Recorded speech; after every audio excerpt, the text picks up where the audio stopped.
When you get older, something a little strange begins to happen. People stop listening as carefully. They look through you rather than at you. And worst of all, some folks start acting like you're a burden. They smile politely, but their tone, their posture, their sudden impatience, it says something completely different. You might not say it aloud, but deep down you can feel it. Something has shifted. So what changed? Is it really just age, or is it what age brings out in you and in them? Let's talk about the 9 reasons people quietly resent older folks, and how to see past the niceties to what's really going on behind closed doors and silent stares. First, the hard truth. Number 1, you correct people too much. You might not mean any harm. In fact, you probably think you're being helpful. But when you constantly correct younger people about their grammar, their cooking, their driving, or the way they fold laundry, it doesn't land as wisdom. It feels like criticism. Even worse, it feels like control. People don't enjoy feeling foolish or being reminded they don't live up to your standards. And when that becomes a pattern, they start pulling away, not because they dislike you, but because they dread the feeling they get when they're around you. Second, you repeat the same stories over and over. Now, this one's tricky because storytelling is part of who we are. And you've got decades of life to share, stories worth telling. But when the same story comes out every time someone visits, they stop truly listening. They nod, they smile, but mentally they've checked out. It's not about the story itself. It's about whether you see the person right in front of you. Do you notice they've heard it before? Do you ask what they've been up to? Or are you stuck in your own loop, chasing the comfort of familiar memories instead of building new moments together? The third reason might sting a little. Some people feel like you've stopped growing. Now, that's unfair, isn't it? You've lived through more changes than most young folks can even imagine. Wars, recessions, technological revolutions. You adapted plenty, but the truth is, some older people get locked into opinions, routines, and bitterness. And when younger generations hear "back in my day," for the 5th time in 1 hour, it tells them you're not interested in where the world's headed, only where it's been. People love those who grow, who listen, who evolve, and when that energy fades, the room turns cold. Number 4, some people secretly hate how negative you've become. Let's be honest, aging isn't all roses. Your body changes, people pass away, the world moves on without asking. But when all you talk about is what's wrong, your back, your neighbors, the government, the prices, the kids today, it wears people down. Nobody wants to be around a dark cloud, even if that cloud has every reason to storm. Positivity doesn't mean ignoring pain. It means choosing what you feed. And if all you feed is anger, frustration, and fear, people will avoid you to protect their own peace. Now, here's number 5. You make everything about you. This one creeps in slowly. Maybe it's loneliness. Maybe it's frustration. But at some point, every conversation turns into a monologue. Someone says they're tired, and suddenly you're talking about your bad knees. Someone says they're excited about a trip, and you remind them of your missed chances. Little by little, people feel invisible, like their lives only exist as stepping stones to your own story. And they start showing up less because they feel unseen, even when you're the one doing all the talking. Reason 6 is subtle but powerful. People hate being guilt-tripped. You don't say it outright, but the sigh when they cancel a visit, the way you say, "Well, I guess I'll just sit here alone again." That quiet, loaded sadness, it sticks with people and not in a good way. It makes them dread talking to you because they know no matter what they say, they'll end up feeling bad. Guilt is a heavy chain. It doesn't build closeness. It builds resentment and eventually silence. 7 is a hard pill to swallow. You demand respect, but don't always give it. Respect should go both ways, but some older folks fall into a trap.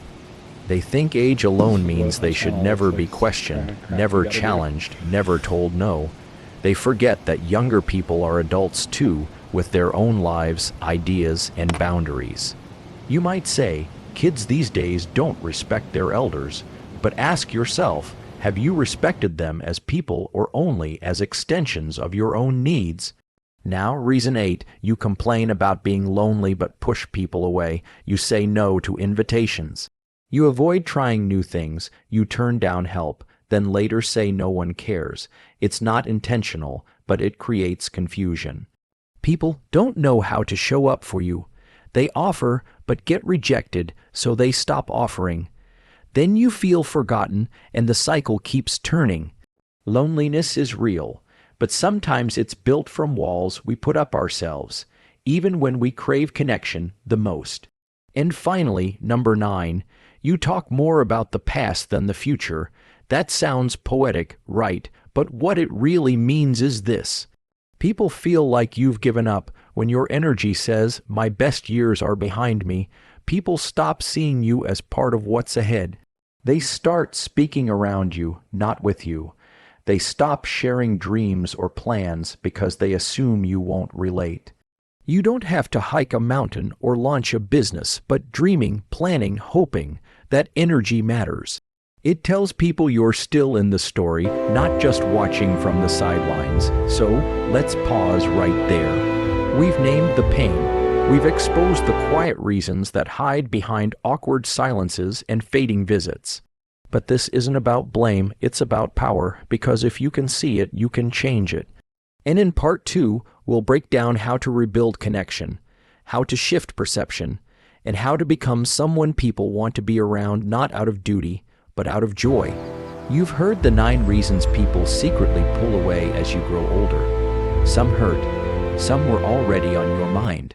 But now you're ready to do something about it, not to win people over with fake charm, or pretend to be someone you're not.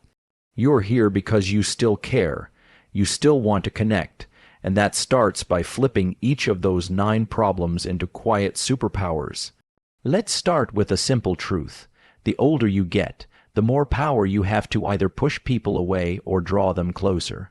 And it begins with the first habit, correcting others. There's a fine line between sharing wisdom and sounding like a know-it-all. Instead of saying, well, that's not how you do it, try, want to know a trick I used to do. That small change turns correction into conversation. It invites someone in rather than putting them on the defensive. People are much more likely to listen to you if they don't feel like you're trying to make them feel small. Second, let's talk about storytelling. Your stories matter. They're a window into history. But here's the twist. If someone's heard a story before, say it with a wink. Stop me if you've heard this one. Or I know I told you this, but it still cracks me up. It shows you're aware and considerate. Better yet, ask others to share a memory of their own. Give and take. People love a storyteller, but they love it even more when they get to step into the spotlight too. The third reason was about appearing stuck. Nobody wants to feel like they're frozen in time. So show people you're still growing. Learn something new and talk about it. Pick up a book on a subject you don't know much about. Download a new app and fumble with it. Let your grandkids see you learning. When people notice you're curious, they become curious about you. Fourth, negativity. Pain is real. So is frustration. But bitterness pushes people away faster than almost anything else. The solution, humor, even dark humor. If you can laugh at life's aches and absurdities, you'll become magnetic. Everyone is drawn to the person who can talk about real things without drowning the room in doom. Be the one who says, life's tough, but I've still got jokes. Fifth, making everything about yourself. This one is so easy to fall into, especially when you don't get many chances to talk. But the fix is simple. Ask questions, not just, how are you? Ask, what's something that made you laugh this week? Or what are you looking forward to? And when they tell you, listen fully, not just waiting for your turn to speak. When people feel heard, they come back every time. Sixth, guilt, tripping. This one often comes from a deep longing to be remembered. But instead of saying, nobody ever calls me, say, it makes my day when you call. I'd love to catch up more. It's a subtle shift, but it works. People want to feel appreciated, not blamed. Appreciation builds bridges. Guilt burns them down. Seventh, respect. Respect doesn't come from demanding it. It comes from modeling it. You don't have to agree with younger folks, but you can listen without interrupting. You can ask without judging. You can challenge without shaming. And when you do that, they'll start asking what you think. Not because they have to, but because they want to. Eighth, loneliness paired with withdrawal. When you're hurting, it's easy to isolate. But the truth is, connection takes risk. Say yes to the invitation, join the class, ask your neighbor about their garden. Small gestures build momentum. Every yes adds another brick to the bridge between you and the rest of the world. Ninth, living in the past. Yes, your past is powerful, but people want to know you still have dreams, even small ones. Say out loud next spring, I'd love to visit that old cafe again. Or I've always wanted to learn to play piano. Okay. It doesn't matter if you ever do it. What matters is that you still look forward. That gives others hope. Hope is one of the most beautiful things an older person can offer. Now, let's go deeper. Think of someone you haven't heard from in a while. Maybe a friend, a niece, a neighbor. Think about the last time you talked. Was it joyful? Was it heavy? Were you open or guarded? Sometimes it's not the years that distance people. It's the way they felt walking away from your last interaction. And that's something you can absolutely change. Let me tell you about a woman named Elsie. She was 81. Her knees were shot, her eyesight was fading, and her family rarely visited. She used to sit in her chair by the window. Watching the mail truck like it was the most exciting part of the day. For a while she became bitter. She stopped answering calls. She said things like, "They'll miss me when I'm gone." Then one day, a neighbor dropped off banana bread. Elsie could have just said thank you, but instead she asked the woman to stay for tea. They talked for 2 hours. Elsie didn't complain. She asked questions, listened, laughed. That neighbor came back 2 days later with her kids. And suddenly, Elsie's kitchen started smelling like coffee and conversation again. It wasn't luck. It wasn't magic. It was intention. Elsie changed her energy, and people felt it. That's the hidden power of older age.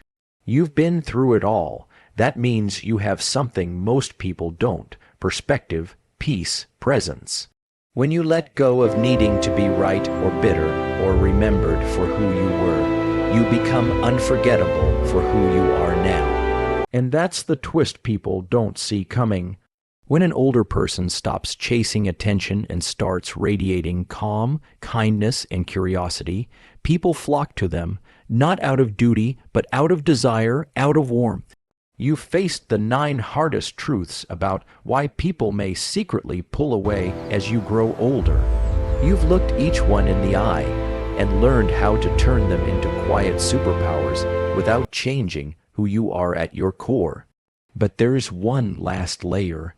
Because even when you do everything right, even when you soften your words, stay curious, stay kind, there will still be people who treat you like background noise, like you don't matter. They'll ghost you, talk over you, forget your birthday. They'll text less, call less, or say things like, "You wouldn't understand," and that hurts. So what do you do then? You learn the final skill, one most people never master, not even in their youth. It's the ability to stay open without staying wounded. That means learning to stop taking everything personally. When someone pulls away, yes, it might be because you were negative or controlling, but it also might be because they are distracted, overwhelmed, immature. Maybe they're uncomfortable with aging. Maybe you remind them of their own mortality. Or maybe they simply don't know how to make space for anyone who doesn't move at the speed of a smartphone. That's not your fault, but here's what is your power, how you respond. You can get bitter or you can get better. Bitterness feels safe at first. It gives you a wall to hide behind. Fine, sit.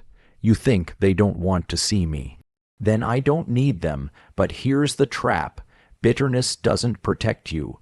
It just ensures that even the good people won't come close. Better, that takes more strength. It means keeping the door open, but not wide enough for disrespect. It means knowing your value even if no one claps for you. It means learning the art of boundaries. Let's talk about those, because a lot of older folks confuse boundaries with isolation. A boundary is not "don't come near me." A boundary is "here's how I deserve to be treated, and if you can't meet me there, I'll love you from over here." If your adult child only calls you when they want something, you can say, "I love you, and I'm here for real connection, not just favors." If someone cuts you off in conversation, you can say, "I'd love to share too, if you have the space." And if someone mocks you, shames you, or dismisses your opinions because of your age, you don't have to argue. You don't have to explode. You calmly, clearly remove your energy from people who won't handle it with care.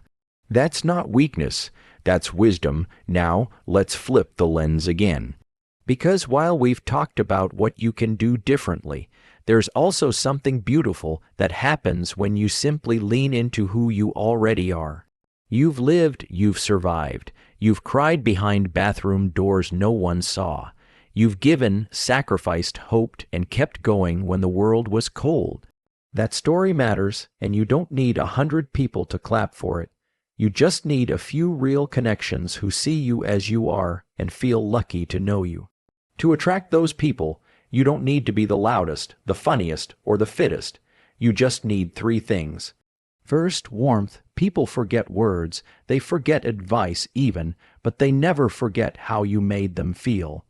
If someone leaves your presence feeling calmer, stronger, more hopeful, they'll come back always. Second, presence, not just sitting in the room, but being in the room. Put the phone down, look into their eyes, ask questions, laugh, touch their hand when they tell you something hard. So many people go through life never feeling truly seen. Be the one who sees them. That's power. Third, peace.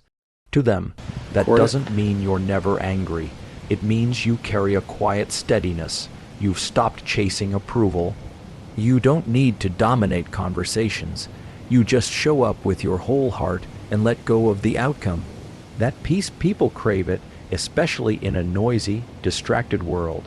And when you combine warmth, presence, and peace, you become unforgettable. Not just to friends and family, but to strangers too. The nurse who takes your blood pressure will remember you as the one who asked how she's doing. The cashier at the store will remember the way you smiled instead of sighed when things took too long. The child at the bus stop will remember that you tied their shoe when no one else looked down. And all those tiny moments add up. Not in fame, not in followers, but in legacy. So if you ever feel like you're too old to matter, remember this. You are someone's memory in the making, and you get to choose what kind. Will you be remembered as the one who scolded or the one who listened? The one who sighed with bitterness or the one who offered comfort? The one who shut down or the one who stayed curious? Growing older is a gift not everyone gets. You've made it this far, so don't waste these years trying to hold on to what's gone. Use them to show the world what wisdom really looks like. Soft, kind, real. You don't need to be perfect. You just need to be someone worth coming home to. And if you're still here, still watching, still listening, thank you. Thank you for being the kind of person who's willing to change. Thank you for caring enough to look in the mirror. Thank you for still showing up, because that alone makes you rare. And if this spoke to your heart, go ahead and subscribe, not just to the channel, but to the idea that life, even now, even here, still has so much beauty left to offer. And if you want to leave a mark, start by leaving a comment. Tell me your city. Tell me your story. Tell me one thing you've learned from growing older. Let's prove to the world that with age doesn't come bitterness, it comes brilliance.